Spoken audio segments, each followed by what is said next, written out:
안녕하세요. 호주 멜번에서 살고 있는 알모입니다. 저는 관광을 빼면 제 인생의 거의 3분의 2는 외국에서 살고 있는 것 같아요. 외국에서 산다는 것엔 여러 가지 장단점이 있고, 그건 사람마다 다 다를 거예요. 그런데요, 누구도 피해갈 수 없는 공통점이 하나 있습니다. 바로 언어입니다. 저는 언어를 살아서 움직이는 생물이라고 생각해요. 책상에 앉아서 사전 찾고 노트에 적어가며 외운 단어만으로는 언어의 본질인 소통이 잘 안 되더라고요. 그래서 오늘은 제가 영어권에 살면서 겪었던 민망한 실수 몇 가지를 이야기해 보려고 합니다. 여기는 이름이 참 중요합니다. 아줌마, 아저씨, 부장님, 선생님 이렇게 부를 수가 없거든요. 그래서 사람을 만나면 서로의 이름을 기억해야 하고 본인 이름도 제대로 전달해야 합니다. 그런데 저는 자기소개를 할 때마다 이름만 나오면 속이 답답해져요.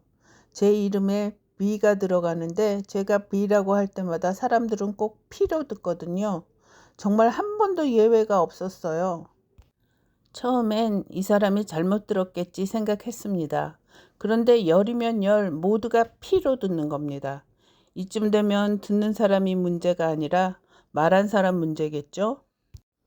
B, P, No, B, P, B라고요. B, yeah, P, right? 그럴 때마다 속으로 생각합니다. 하나님 살려주세요. 결국 저는 제 이름을 얘기할 때 처음부터 이렇게 얘기합니다. My name is B, B for Bob. 원한 건 아니지만 제 이름은 점점 길어지고 있습니다. 단어 얘기 하나만 더 해볼까요? Dinner, D-I-N-N-E-R. 유치원생도 다 아는 단어죠. 그런데 제가 이 단어를 말하면 아무도 못 알아들어요. Dinner 하다못해 dinner. 아무도 못 알아듣습니다. 환장하죠. 한국인에게 어렵다는 THR, F, PH 이런 건 문제가 없어요. 디너만 문제입니다. 왜 그런지 아직도 모르겠어요. 아시는 분 좀 알려주세요. Please. 이건 좀 다른 얘기인데요. 하나만 더 해볼게요. 호주 생활 초창기 남편이 어학원 다니던 시절이었어요. 하루는 어학원에 갔던 남편이 신난 얼굴로 집에 돌아왔더라고요. 그러더니 이렇게 말하는 거예요. 여보, 어제 우리 시티에서 만난 같은 반 친구 있잖아. 걔가 나보고 운이 좋대. 예쁜 마누라 만났다고. 응? 상황은 잘 모르겠지만 어쨌든 기분은 나쁘지 않았어요. 나보고 예쁘다는 말이잖아요. 솔직히 생전 처음 듣는 말이었거든요. 그런데 그때는 몰랐습니다. You are lucky라는 말이 특별한 의미가 없는 가벼운 인사말이라는 걸요. 굳이 비유하자면 한국식으로는 언제 밥 한번 같이 먹자 이런 말이었던 거죠.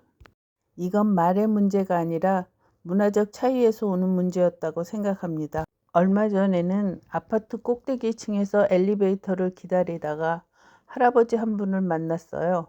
그 할아버지가 저를 보더니 going up 하시는 거예요. 어라, 여긴 이미 꼭대기 층인데 왜 저렇게 물으실까? 저는 이 질문을 어떻게 받아들여야 할지 몰라서 어색하게 웃고 말았습니다. 그러나 그때 봤어요. 제 반응에 오히려 더 당황한 할아버지의 표정을요. 내려가는 내내 어색한 침묵이 엘리베이터를 가득 채웠습니다. 긴 침묵이었어요. 집에 돌아온 뒤에야 저는 깨달았습니다. 그 질문은 농담이었더라고요. 거기가 꼭대기층이니까 더 이상 올라갈 데가 없으니까 이제 날아갈 거냐 라는 뜻이었겠죠.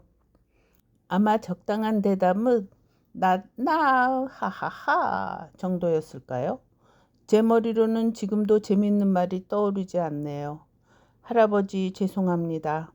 늦은 반성문을 써보자면 결론은 이겁니다. 제가 게을렀던 거예요. 항상 저에게 편한 영어만 쓰고 정확하지 않아도 어쨌든 통하는 환경에 있다 보니 그대로 멈춰버렸습니다. 이른바 서바이벌 영어. 중학교 수준의 영어를 뱉어놓고 나머지는 손짓, 발짓, 눈짓으로 때웠습니다. 그리고 주변 사람들이 다 알아서 저에게 맞춰주고 있었던 거죠. 오늘도 저는 또 한 번 농담 타이밍을 놓친 채 분위기를 싸하게 만들고는 주문처럼 마음속으로 되뇌입니다. My name is B. B. 들어주셔서 감사합니다.